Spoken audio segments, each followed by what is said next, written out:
Hi again. You ready for another story? This one is called Alfie Goes Camping.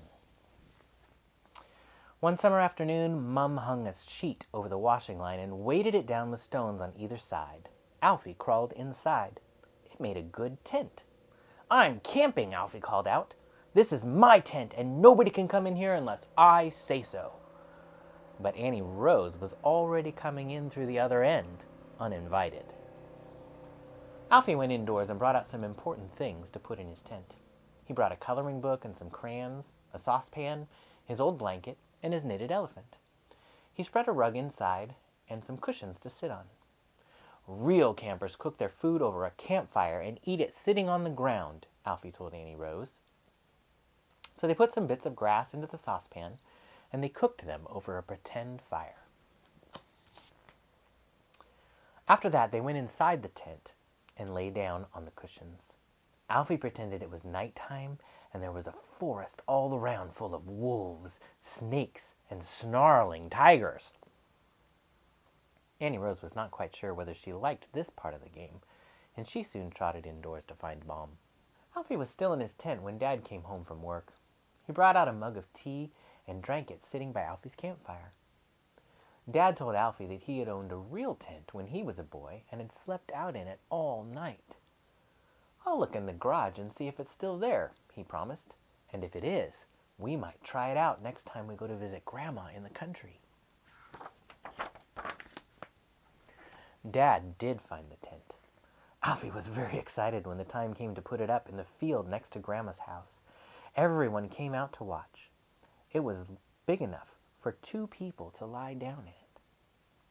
Annie Rose was too little to go camping, so it was going to be just Alfie and Dad. They had brought a proper foam mattress and sleeping bags with them from home. "I hope it doesn't rain," said Dad. Alfie could hardly wait until bedtime. He kept going in and out of the tent to check that everything was ready. He had put his blanket and elephant beside his sleeping bag. Dad had put an electric torch, that's what they call a flashlight over in England, beside his bed. At last bedtime came. Alfie had a wash and put on his pajamas and dressing gown just as usual. He wanted to cook his own supper over a campfire, but Dad said that might be a bit difficult. Instead, they had supper in the kitchen, potatoes and baked beans.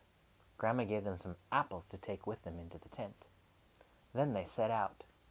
It was strange not to be going upstairs to bed, but down the garden, through the gate, and out into the field. It was still light. Dad and Alfie sat down in front of the tent with a blanket around them and ate their apples. They watched the sun go down behind the trees. They watched the sky change color. They saw the birds swooping and calling to one another. They sat there until it was quite dark, and the stars came out one by one. It was very mysterious to be outside at night under the big sky, with rustling noises all around and the wind blowing the branches about, but Alfie felt very safe being there with Dad. Just before it was time to settle down, Alfie jumped up, scampered off across the field, and did a little dance all by himself under the stars. Then they climbed into their sleeping bags, and Alfie cuddled up to his blanket with his elephant in beside him and went off to sleep.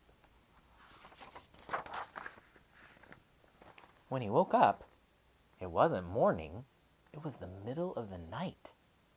It was completely dark, not like being in a bedroom with the light shining in from the landing, but pitch black all around. Alfie put out his hand. He could feel Dad's back next to him, humped up inside the sleeping bag. Just a little bit of a side here. I remember one time finding our oldest daughter, Natalie, before she even knew how to read, looking at this picture and saying, "And he could feel Dad's back next to him, humped up inside the sleeping bag." Do you ever memorize books like that and tell them to yourself? Okay, back to the story. Alfie lay very still and listened. He could hear noises outside, strange creakings and flappings. Inside the tent, he could hear Dad's breathing, but then Alfie realized that he could hear something else breathing too, and that something was outside the tent. Alfie sat up. He didn't scream. He didn't even cry.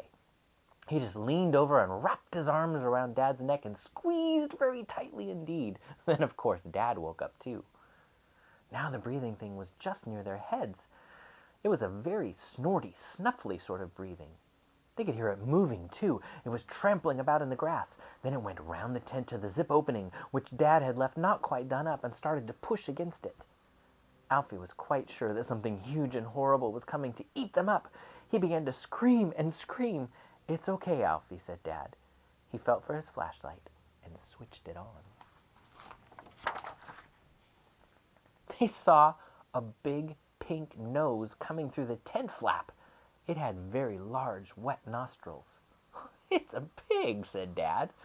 And he bravely got out of his sleeping bag and gave the nose a big push. Alfie stopped screaming. He and Dad crawled out of the tent. It did not seem quite so dark outside. The pig moved a short distance away and stood there watching them. "I didn't know Jim Gadding had put his pig in this field," grumbled Dad sleepily. He tried to make the pig go away, but it wouldn't. After a while, they tried to go back to sleep in the tent, but the pig kept trying to join them. In the end, there was nothing for it but to take the tent down. They collected up all their things and carried them back into Grandma's garden. It took several journeys to and fro. The pig followed closely behind them.